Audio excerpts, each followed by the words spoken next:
think leaders should ask themselves regularly, what's it like to be led by me? Inviting people to the table is great, but inviting people to the table is not enough. It's about when you're in a room and you're facilitating a meeting, how are you involving the people in the room? If you're not having one-to-ones with the people that report into you, honestly, we're missing a massive opportunity.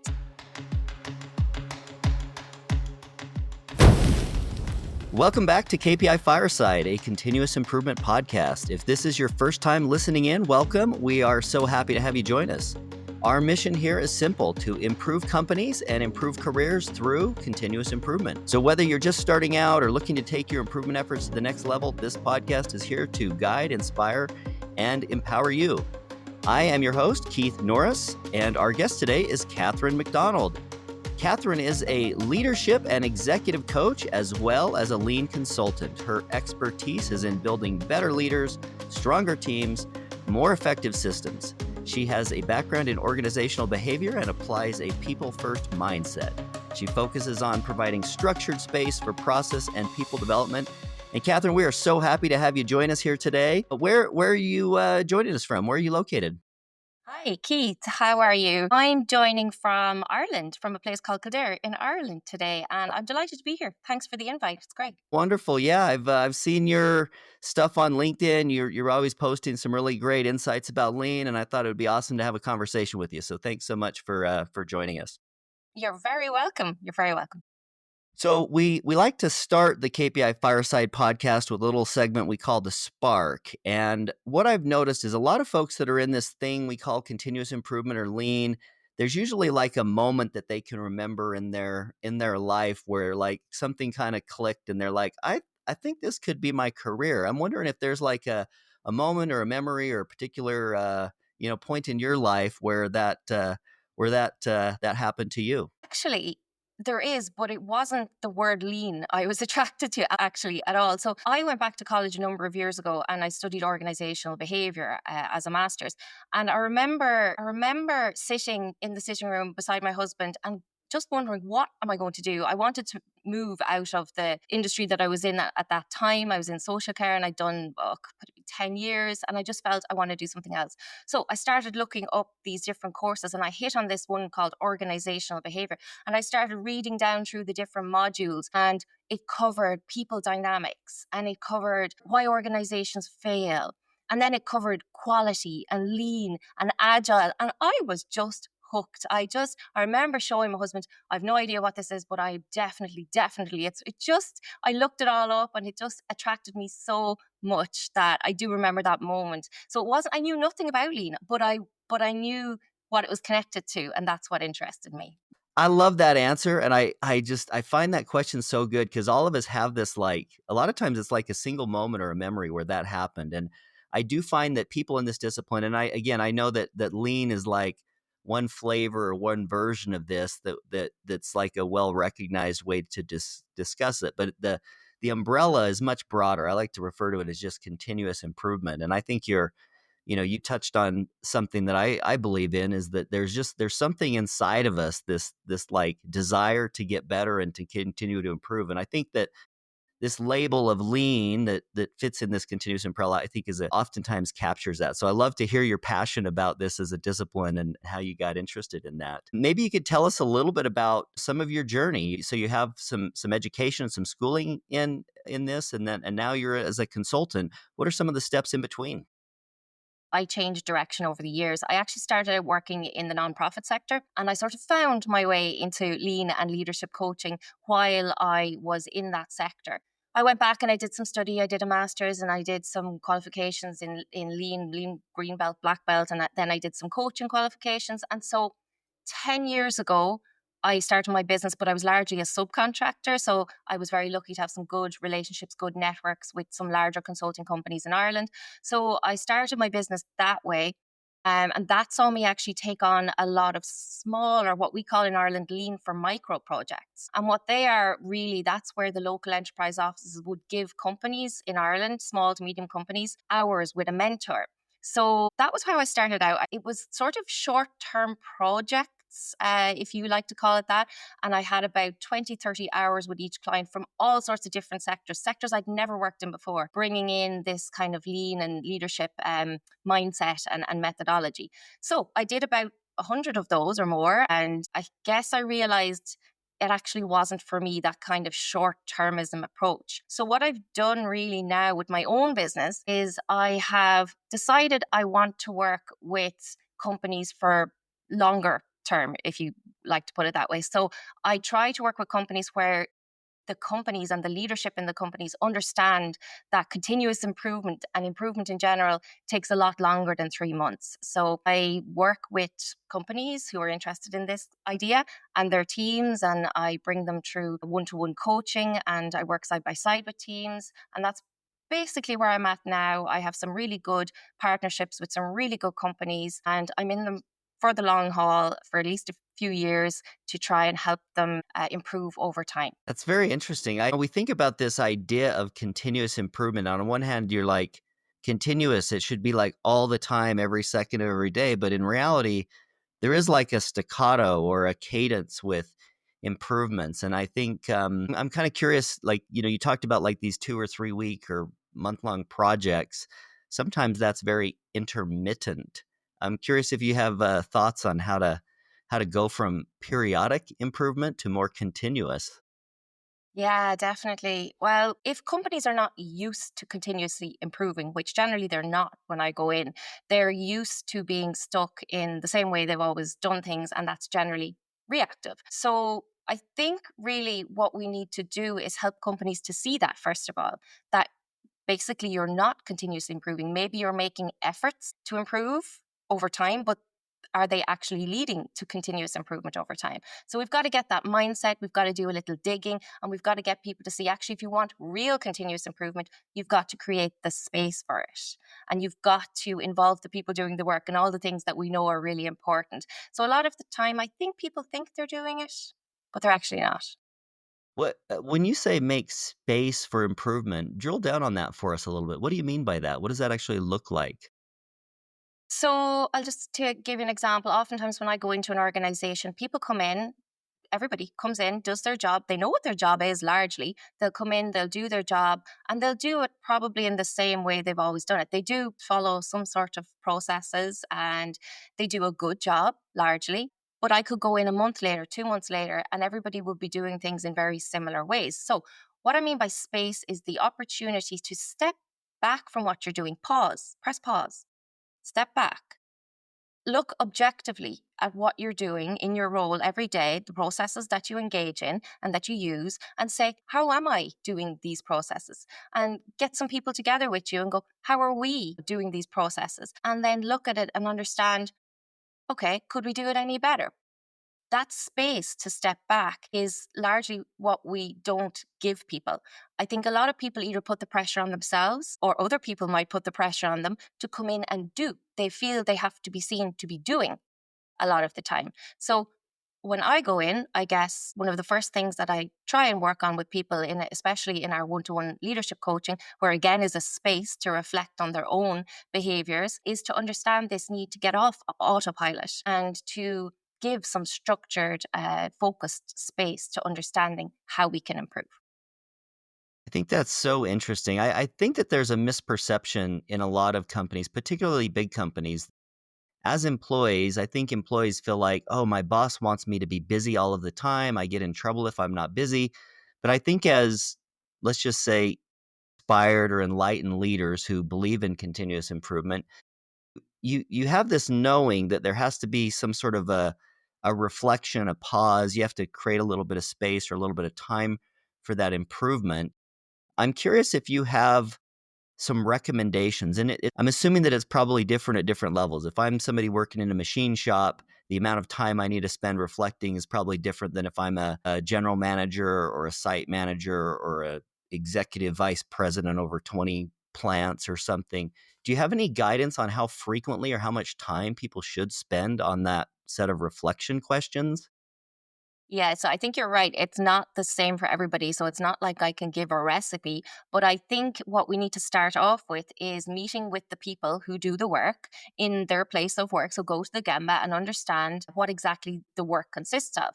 And then it's a case of asking questions and being curious and saying, well, how often do you step back? Sometimes they do. You know, they have weekly meetings. They may have a quick huddle in the morning. Like, so they are, it's rare you go into somewhere and they're not stepping back at all, right? But I guess my next question is, well, if you're doing these things, how effective are they? So, as well as just lining up the work for the day, which is the way the daily huddles are often used, okay, let's who's doing what, how about we see, can we ask better questions and even bring in a simple question like, what's one thing we could do better today than we did yesterday? So for example, yesterday we got our 50 deliveries out and we had 6 customer complaints coming back to us yesterday. We know what happened basically, but can we talk about how we can do it better today? So you're using those little existing platforms, as I call them, to see, can we build in some improvement discussion to make it simple, not complicated, make it very simple, but to get everybody focused on thinking, I guess, critically about their performance and the team's performance. And how could we, let's have a quick conversation. How could we do it better? And that then leads people, it involves people, but it also raises their commitment to doing better when we talk about it as a team. Absolutely. Just for the sake of a little bit of context, could you share with us some of the industries that you've worked in? Yep, yep. I made a joke once. I had to do a speech, and the first thing said when I stood up is, "So I've worked with butchers, I've worked with bakers. Now, any candlestick makers here in the audience?" Because honestly, I've just worked in so many different types of industries. So nonprofit would have been my background. So I've worked in a lot of nonprofits, specifically in the disability sector, a lot of the time because that was my area. So I tried to do a bit of work there. Then moving to hospitality. So I've worked in lots of different hotels and cafes and bars. And then I've worked in different types of retail and shops. So anything from a regular grocery shop to a bridal shop. I've worked in printers. I've worked in food and drink manufacturing. Honestly, there's just been so many, I couldn't even give you the list. It's so interesting, and this is again, this is a story that I hear a lot from practitioners in this discipline because I think a lot of people feel like, "Oh, I'm in a certain industry, this is the thing I know." But this idea of business improvement or continuous improvement, the core principles apply to basically every industry. And I'm fond of SQDC, safety, quality, delivery, costs. When you were mentioning just a minute ago about what could we do today that's a little bit better than what we did yesterday, you dropped a couple of metrics that I would describe as either delivery or cost. And I find that even across sectors from manufacturing products to delivering services. I personally am not as familiar with nonprofit, but I'm kind of curious. Maybe you could talk to a little bit on how some of those metrics or some of the things that you use to measure improvement might vary a little bit across, like from nonprofit to manufacturing or services. Yeah, yeah. So manufacturing is still probably, I would say, the easiest industry to work on because we're all set up with the metrics, as you say, to be able to know and say, and at our huddles have like, okay, in terms of, safety and 5S, we have our, we know how many incidents we had, this, that, and the other. So it's just so easy. And it's probably still the industry that I work most in because I think it's just sort of this still stuck to manufacturing, this whole idea. But when you move into different sectors, there are metrics. There actually are loads of metrics. They're generally not visible at all. People fill in documentation day to night, but very little in some industries of that documentation is turned into real metrics. So one of the first things I have to do when I go into an organization is understand, well, what data do you collect? Why are you collecting it? Okay, well, what data is going to be really important for continuous improvement? Where are the real gaps? And so the issues and the goals, where's the gaps? And what metrics do we need in terms of filling those gaps? So sometimes, we don't have machinery, we have people working with people a lot of the time. So in some industries, it's a little bit easier. So you've got like in cafes, it could be waiting times for customers. It could be turnaround time between the order going in and the food coming out. Again, customer reviews. There's loads of little things you can do in different industries. I find it's a little bit more difficult in nonprofits. And generally, what I try and do is really zoom in on the customer experience as the metric. So we will try to dig really deep into, because that's actually what the people doing the care work are really interested in as well. They're there because they're so passionate about the care they provide for people. So really all the metric that they're interested in is how good a job are we doing? How much of an impact are we having on people's quality of life? So our questions and our metrics need to be designed about the quality of life and experience that those clients are getting. And in some cases, there just aren't good enough systems to get that feedback. So part of the work I do is around getting that feedback. And when we get that feedback, it informs us then, well, which systems do we need and practices and behaviors and processes do we need to work on internally to provide the client with a better experience? Love it. There's a famous Jeff Bezos quote. Somebody interviewed him about how do you stay on top of innovation and always know what the best products are, and he kind of shot back and said, "Look, I don't concern myself too much with that. We build a strategy on the things that are not going to change. And for us, it's people want lower prices and people want faster delivery. And I think that's a pretty good lesson for pretty much everybody in every industry.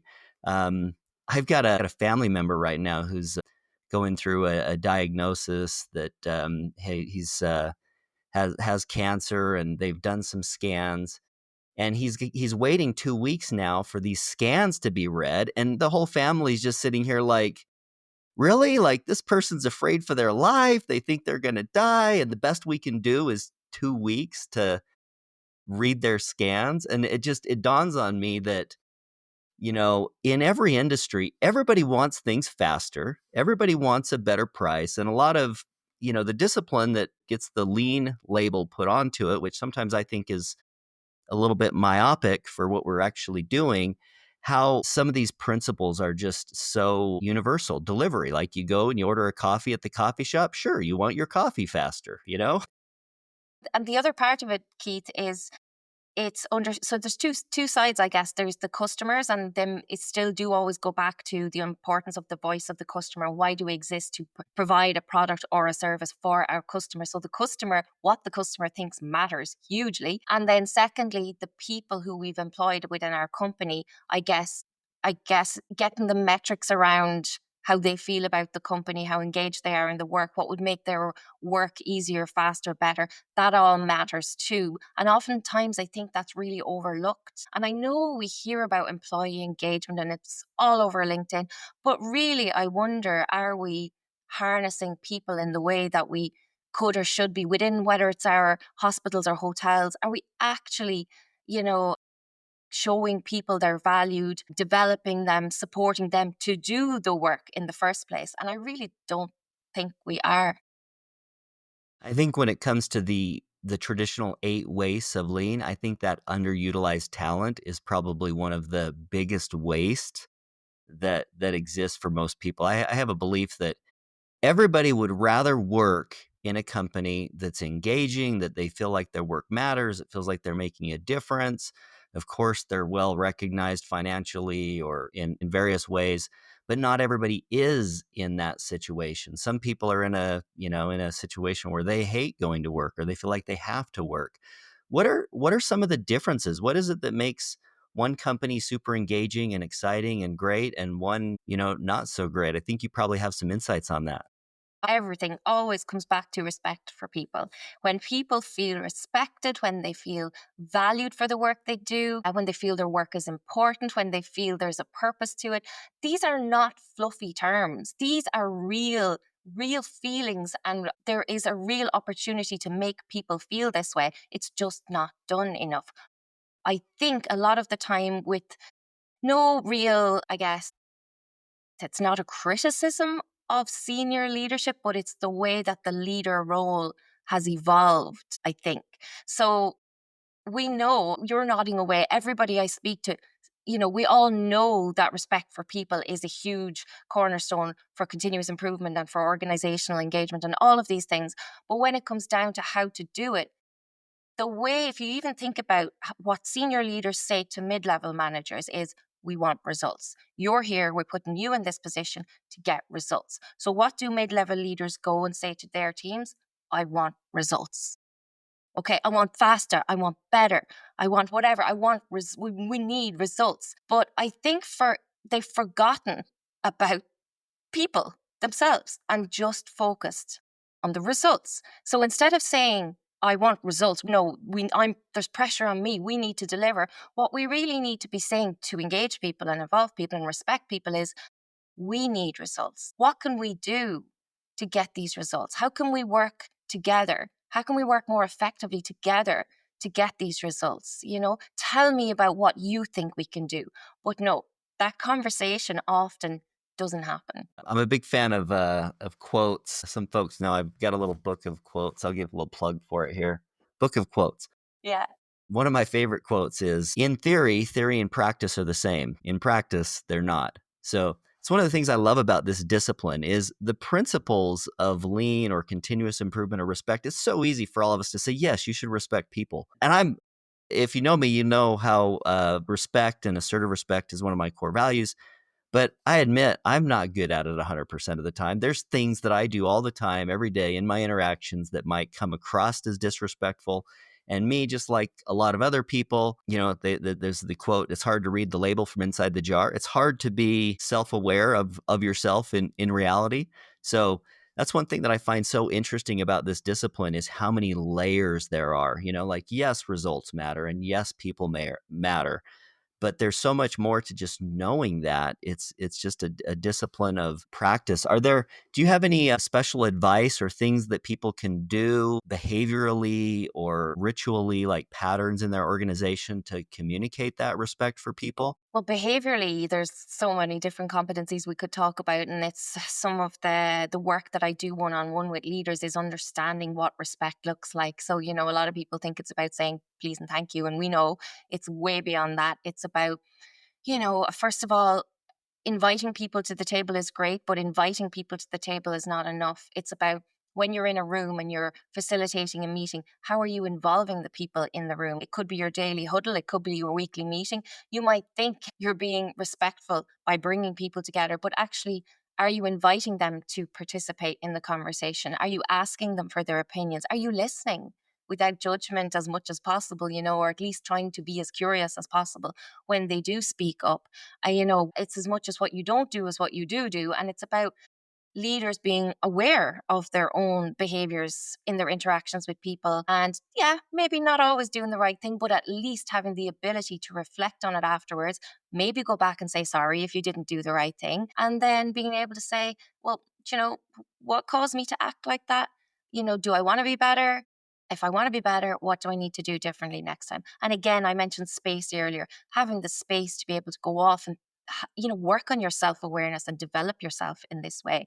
So that's just, I suppose, what leaders can do for themselves. And having a coach obviously helps, because it's very hard to create the space and do this by yourself. I mean, who of us works during the day, stops to think about these things, and goes home and then says, I'm going to have a little reflection for myself and work through how my day went and how my interactions went? We don't do that. So that's the purpose of having a coach in your life, because they are like this accountability partner who will guide you to have these conversations that can be a little bit uncomfortable and just so difficult to work through by yourself, right? So coach or mentor, whatever you like to call them, that's really important. And then on the other side of it, I think when you're in the work environment, a lot of it is about understanding that your job is not just to get results, right? It's about creating the right environment for people to succeed, to get the results.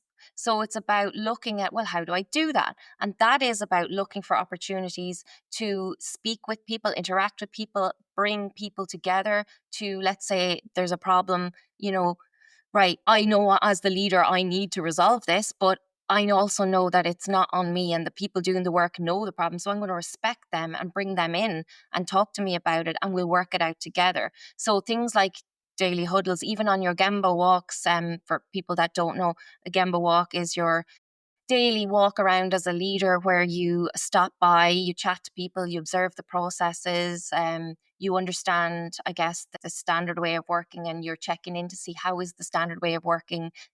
Is it? Are people following it? If not, why not? So you're having these conversations where, again, you're involving people in understanding if the way that we have set things out is clear enough for you to be able to do your work confidently and competently. And also, maybe we haven't done everything right. Tell us what you think. What's your experiences of work? And we're improving in that way through our interactions and spending time with people in their place of work. So, all those things, creating those right platforms, it does not need to be big, long meetings. It is about creating space in your own calendar to go and have these interactions on a regular, consistent basis. Catherine, I know a lot of people think that respect is just like being nice to people. And I'm assuming, based on your expertise, that you might be able to tell us the difference between just being nice to someone and what it means to have respect for someone. Yeah, I will give you an example. So, more than once, it has happened where I go into an organization and I'm working with leaders, senior leaders, and I'm working with mid level managers. And I get a sense of the relationship between the management team, right? And oftentimes, I work with such great senior leaders who really want things to work really well. And they tell me that they're doing everything they can to support their mid level managers. And we break that down and I say, okay, well, what does that look like? Well, I'm there for them. I listen, I see what they need. I pick up the phone, I ring them every day and I talk to them every day. And it sounds so respectful. And then I say to them, so do you challenge them?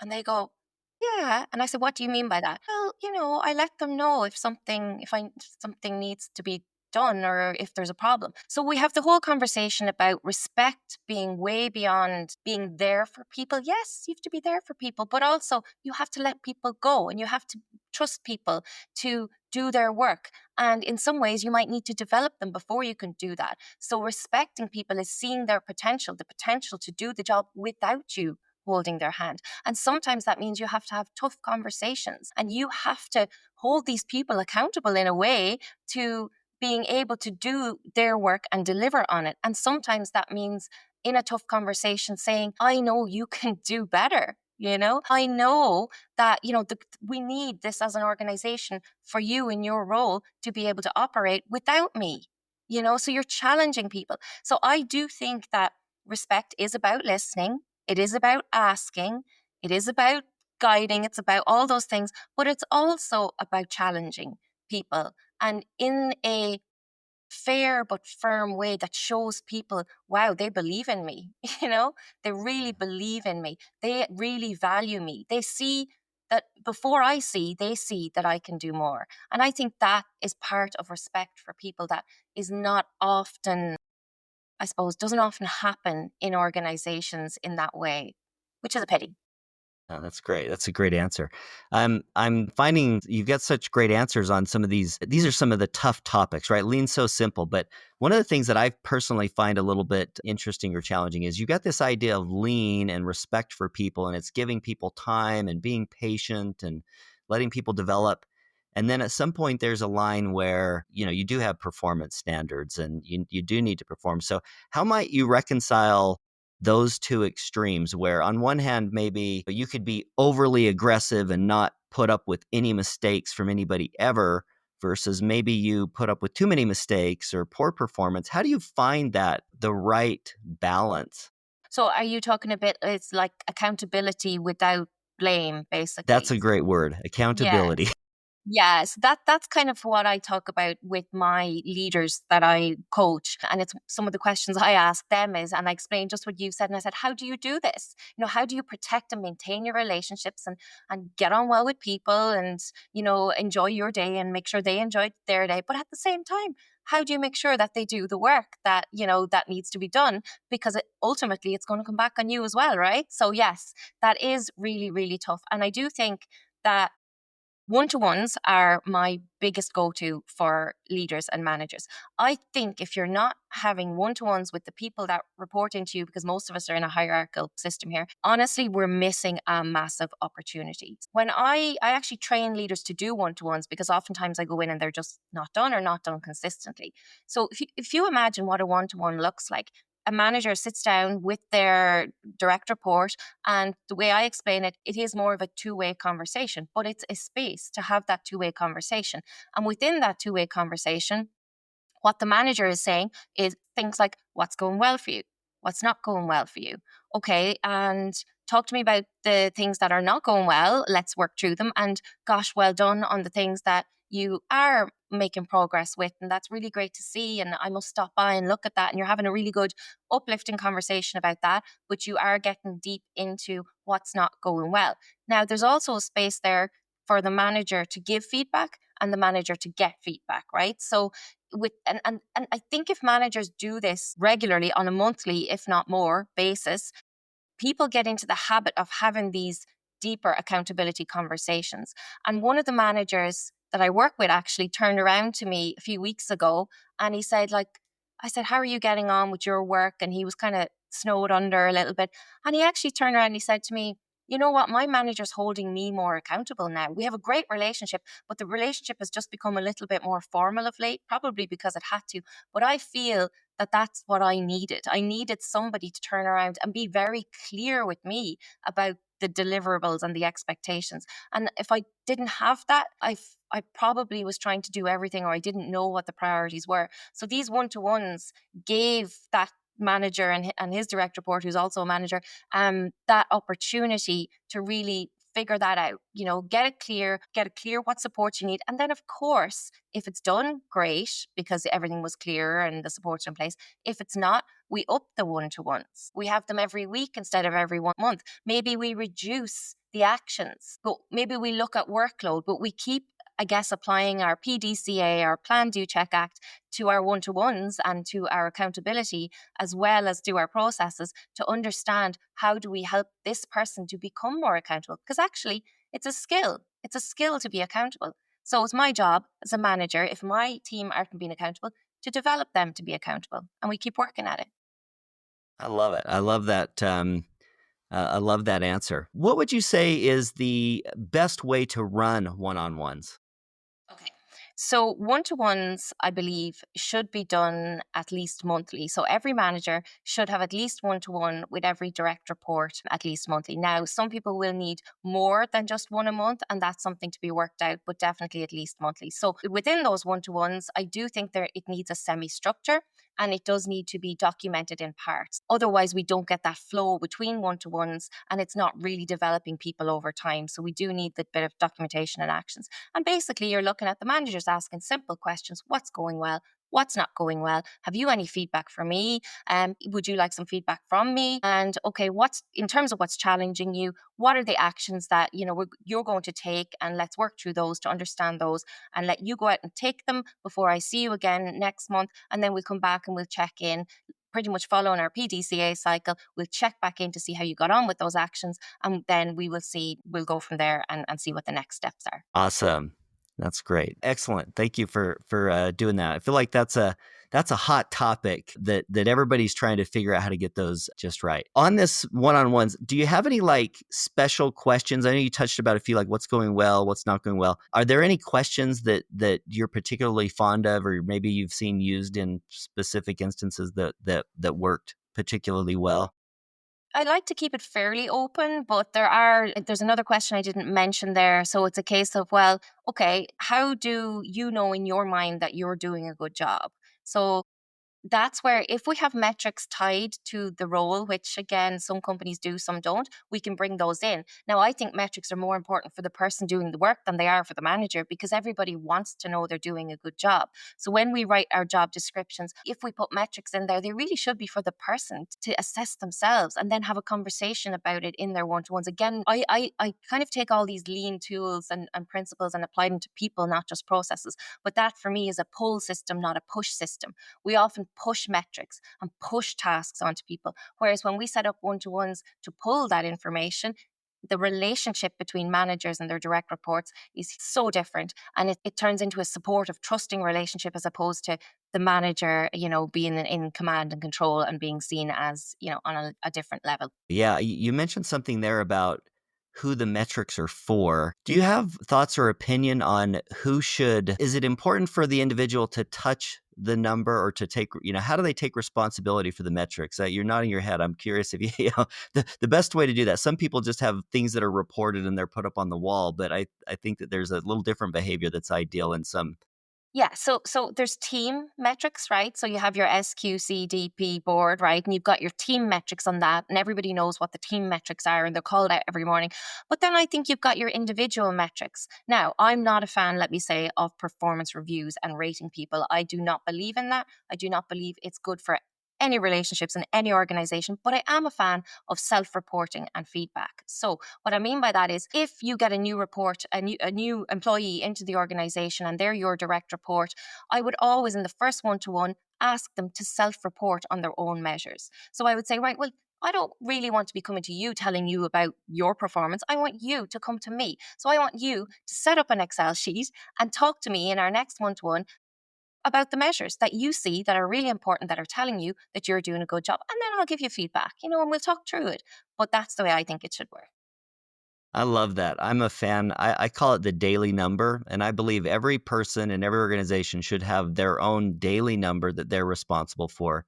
We actually use a little app called Stand Up Alice for reporting on the daily huddles each day. And it has like, what did you do? What are you doing? What's your daily number? And everybody's daily number is a little bit different, a little bit unique.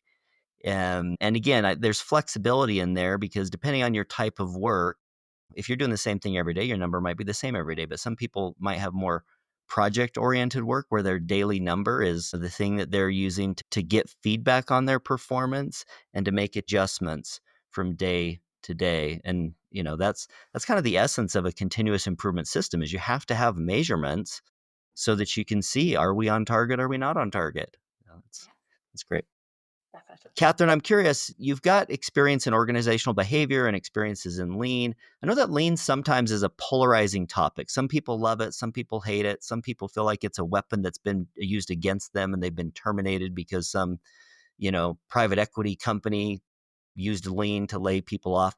What are some of the things that you think are great about lean that should be applied? And what are some things that maybe people tend to get wrong about lean? Okay, the things that are great about lean, I guess if we go beyond the lean words and the buzzwords, lean, the lean tools are what we hear most about, as Kaizen, Kanban boards. When people talk about lean, they often bring those words into the conversation. Not everybody, but often. Even in college, black belt level, I have to say and have to admit, I came out not understanding that lean isn't this bunch of projects you do in organizations. I'm almost ashamed to admit it, but there wasn't this deep understanding in me that lean is about connecting with the people that we work with. It's about understanding, from people's perspective, what's going well, what's not going well. And it is about using the right tools and working on systems to make work faster, better, cheaper, all the rest. But it's about the how and it's about the people. And it's not a project, it's about an ongoing way of working, which is built on respect for people and continuous improvement. So they're the things that are great about lean, that the essence of it, the focus on people, the focus on involving people, on respecting people, all of that is amazing. If every company did that, we'd have a different world, right? The things that are not so good about lean is that people don't understand that, I guess. There are people that go in, consultants, managers, who do a course in lean, maybe a belt. I'm not a fan of the traditional belts. I think they're backwards, to be honest, because we have to get to black belt before we understand that leadership is such a huge part of influencing lean and how to lead on lean. We don't cover that very much in white belts, green belts, but most people go to the white belt or green belt level. Some of them, yellow belts, probably most people do. And we don't come away with that understanding that lean is so far beyond these lovely, shiny, visual boards, which are great when they're used properly, and so far beyond the buzzwords. But people come back and then they expect to do these kinds of lean projects and see improvements as a result of using these lovely value stream maps and process maps, but they haven't got the people and the interaction and the behaviors and the culture right. And so I do think lean is amazing, but in the way that lean is talked about, I think there's a whole piece of work to be done to set up the right environment for us to even introduce the words associated with lean, if that makes sense. Yeah, it's interesting. I find there's a lot of variation in how people feel this thing called continuous improvement, how it should be structured in an organization, where it should be led from. I'm curious if you have some. Well, and let me also start by saying, look, if we compare work today in 2025 versus work in factories in 1920 in Henry Ford's automobile, work conditions have gotten better. I think on average, most of us enjoy our work. In so many ways, things have gotten a lot better.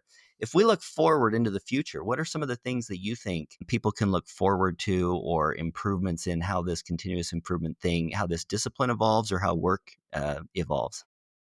Yeah. So, I mean, organizations are investing more in leadership development. I think they're understanding that leadership development isn't just a workshop, a 1 day training, right? So, I do think we're getting better at investing in developing leaders to be able to lead on things like continuous improvement and lean and whatever other quality methodology you want to talk about. So that's one thing. We're getting more understanding. The second one is obviously with technology and technological advancements. I would hope that it will get easier, that we won't have to, put as much work into the things we have to do right now to notice problems, to even solve problems, to analyze problems. I would hope that technology will be there to do some of that for us, and it will free us up to just focus on supporting each other, working together. That we'll be focusing more on problem prevention in a more proactive way than focusing on cheapers putting out the fires. So I guess that's my hope. I don't know, because it could go the other way. It could go the other way, but we have to hope. Well, one thing I know, I've worked, like you, with a lot of different industries and a lot of different disciplines, and even some of the biggest companies that I thought were at the top of their industry. It seems like every company always needs more people that know how to solve problems in like a constructive, structured way. I feel like there's an overabundance of people that shoot first, aim later, kind of thing. And that's one thing that I love about this discipline is just the idea of plan, do, check, act, strategic alignment, so many things like that. I think, Keith, though, we have to get better at that, like really a lot better. So if you think, even just, I always go to the C's in PDCA and DMAIC, and oh my gosh, the amount of organizations that do plan, do, but don't check in properly, don't like follow up. And it's the same with DMAIC. We get to a certain point where we understand the problem, we improve, we put a stopgap in, but then we don't put a control on it. So I think I would love to see that part getting better. Not quite sure how we do that, but we have to be, once we're aware of it, I guess we can do something about it. Yeah, I think that's an interesting topic. What does check actually look like, either at the project level, at a department level? What does that look like?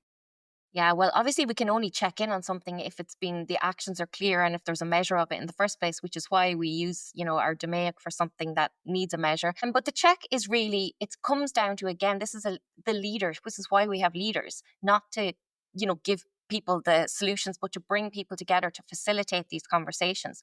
So the leader, let's say, who's facilitating this conversation using DMAIC, they will walk through, okay, well, okay, let's talk through the problem. Let's make sure that people bring evidence and data into the meeting or whatever it is to make sure that we are clear on the problem.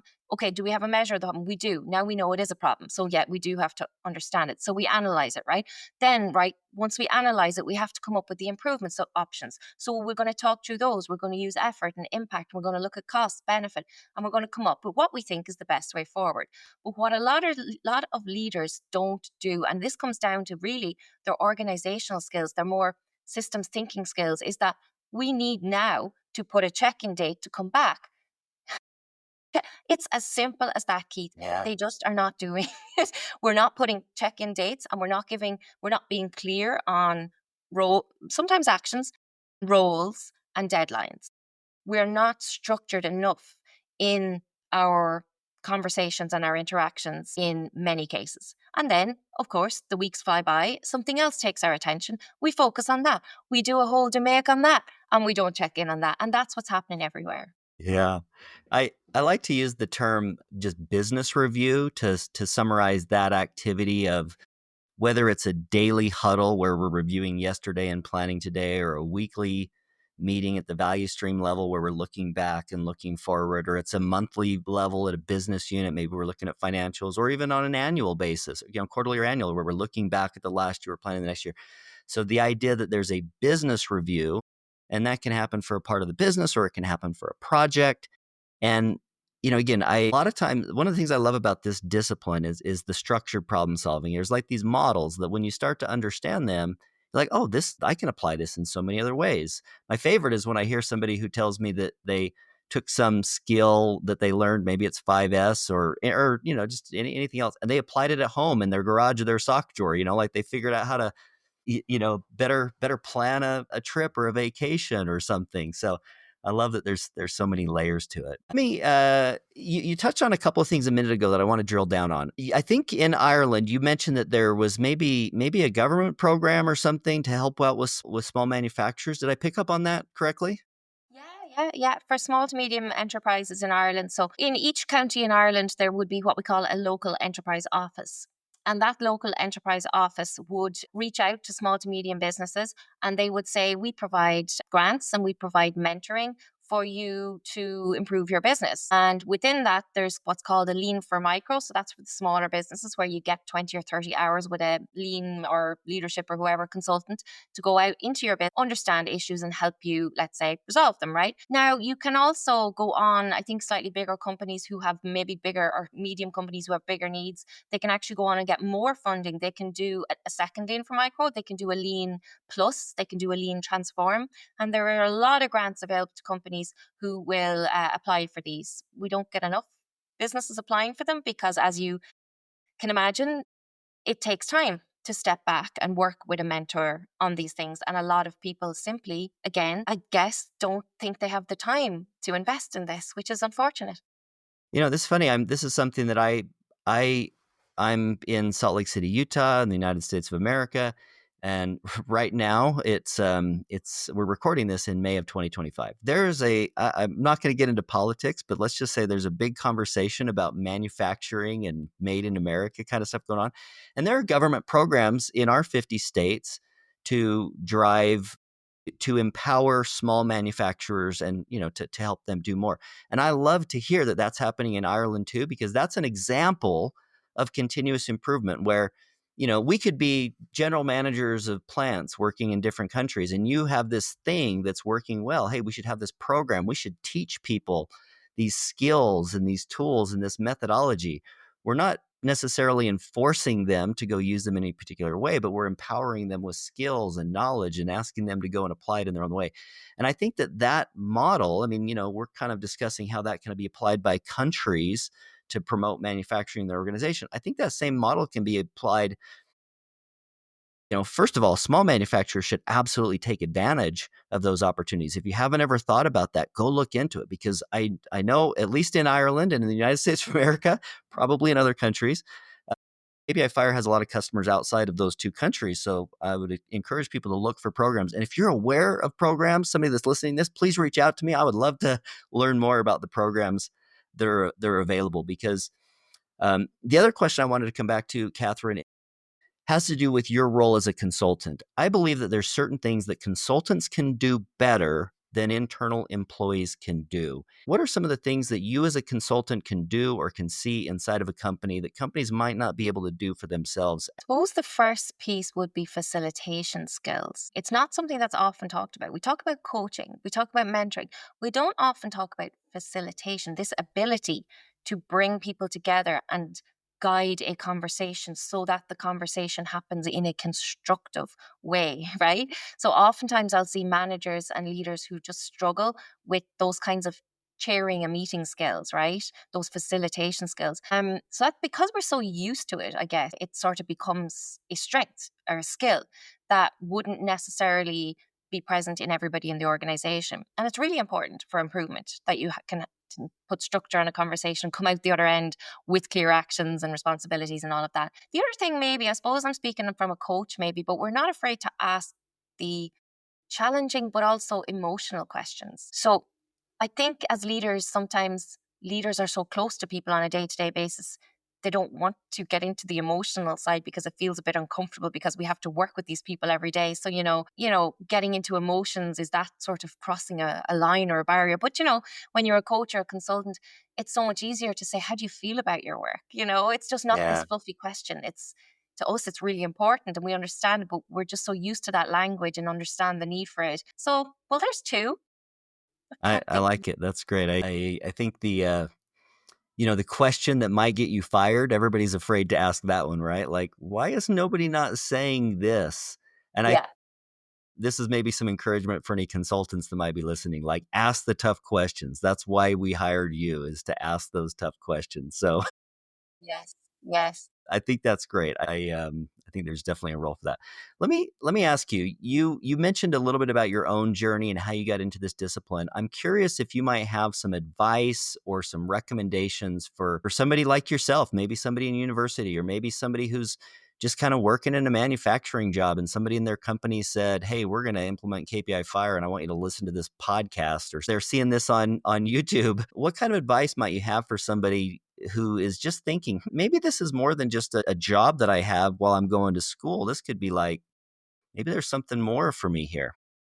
I suppose I'm a big fan of micro learning at this stage. I probably have done so many long courses in my life, which, I'm happy with. But these days, it's a different kind of way that people learn, right? So, micro learning. So, I think LinkedIn is a great way to do that. So, just connecting with people who you find interesting, who are doing jobs that you find interesting. And don't just connect with them, reach out and say, have you got 15 minutes for a chat about what you do? I'd love to learn more. I do one of those nearly every week. People reach out to me and I've absolutely no problem. Why not? When I have the time, why not? And also, it's a good chance to reflect, I think, on your own maybe journey or what you're doing in life. These questions are good. So nobody minds you asking them. The other thing is, I guess, yeah, go and see, can you, I did that actually. I did some shadowing with a consultant before I went into taking on some work for them as a subcontractor. I actually, well, we got permission, obviously, and I went and shadowed and said, what does a consultant do when they go into an organization? So I found somebody to shadow. He's a very nice guy and gave me a good start into this. Those two things would be the most important. That's excellent. So, what I want to do now is a little section. We'll call this rapid fire. So, these are just 5 quick questions with brief, short answers. So, the most important job of a leader is to, Develop people and develop people to become other leaders. I love it, develop people. That's such a good one. Are there some books that you recommend that people might be interested in? My favorite book is John Whitmore's Coaching for Performance because it has both the coaching side, but it also has a whole chapter on how you use coaching for your lean and continuous improvement efforts, and it breaks it down into actual conversations. So it's great. I'm adding that one to my reading list right now because I haven't read it yet, but I love book recommendations. Who are some thought leaders, maybe 1 to 3 or a longer list if you've got them, people that you recommend people interested in this continuous improvement discipline should follow? Yeah, so well, I have to give a shout out to my colleagues Patrick Adams and Andy Ulrich and Shane Doffenbaugh, who I work with on a podcast, and I think they're great and they're just great guys. But then on LinkedIn, there's other people. So Ryan Tierney, actually, he's the owner of Seating Matters, and he wrote a great book, and should look him up. Olaf Better, he's great on LinkedIn. Elsa, she's brilliant. Karen Martin, I think she's great. Katie Anderson, Chad Barita, there's so many, but they're some of the people I follow who just put out great content and there's great learning from their posts. Oh, wonderful. Thank you. There's a few names in there that I'll have to go follow myself. What is your favorite go to problem solving tool from the Lean Toolbox? We know it's not all about the tools, but I'm wondering if there's one that you find yourself pulling out, more frequently than others. Yeah, well, I believe that curiosity is the most important trait of anybody in this position of a consultant and a coach. So I would go with 5 whys, whether it's 3 whys or 8 whys, but I would go with the whys because I think they're your ultimate tool to understand, to get to the root. You could say root cause, but I think 5 whys is how you get there. So I'll go with that one. I'm with you. That's one of my favorites as well. I love to get to one of my favorite questions is what is the problem that we're actually trying to solve here? So many discussions can go on and on and on. If you can get to like, what is the problem that we're trying to solve, man, you can really save a lot of time. Continuous improvement is, Think it's the habit of staying curious and proactive. what is one question that leaders are not asking, but perhaps they should be? I think leaders should ask themselves regularly, what's it like to be led by me? So, what that means is, I guess you are looking at the job you have as a leader and the impact you're having on the people, processes, environment around you, and looking at it from their perspective as opposed to your perspective. So, it's a little bit of shift in perspective, which I think doesn't always happen. Wonderful. Yeah, I love it. I love it. Well, Catherine, thank you so much for joining us. For anybody that wants to connect with you outside of this podcast, how might they connect with you or follow you? Yeah, so I'm on LinkedIn under Catherine McDonald. My company's name is MCD Consulting. And if you just put in Catherine McDonald Lean Leadership Coach, it'll pop up. Wonderful. Wonderful. Well, thank you so much for joining us today and having this conversation. You shared such good wisdom and such a good perspective on this discipline of continuous improvement. I'm super grateful for having you join us here, and hopefully we could do this again sometime in the future. This has been so much fun. Yes, absolutely. Thank you, Keith, for having me on. Really appreciate it. Great chat. Absolutely. This episode of KPI Fireside is brought to you by KPI Fire. KPI Fire is continuous improvement software. KPI Fire helps you align strategy, drive execution, and engage your people, all in one powerful software platform. So whether you're leading a team or transforming an entire organization, KPI Fire is your partner in achieving breakthrough results. You can learn more at kpifire.com. And Catherine, thanks again so much for joining us. It's been a real pleasure. If anybody listening would like to suggest a guest, ask a question, or give us ideas for future episodes or content, you can reach out to me, Keith Norris, on LinkedIn. And this concludes this episode of KPI Fireside, a continuous improvement podcast. If you have enjoyed today's episode, be sure to follow us on the socials and share the podcast with friends or colleagues who are as passionate about continuous improvement as you are. And you can find us wherever you get your podcast. Until next time, keep driving progress and sparking change.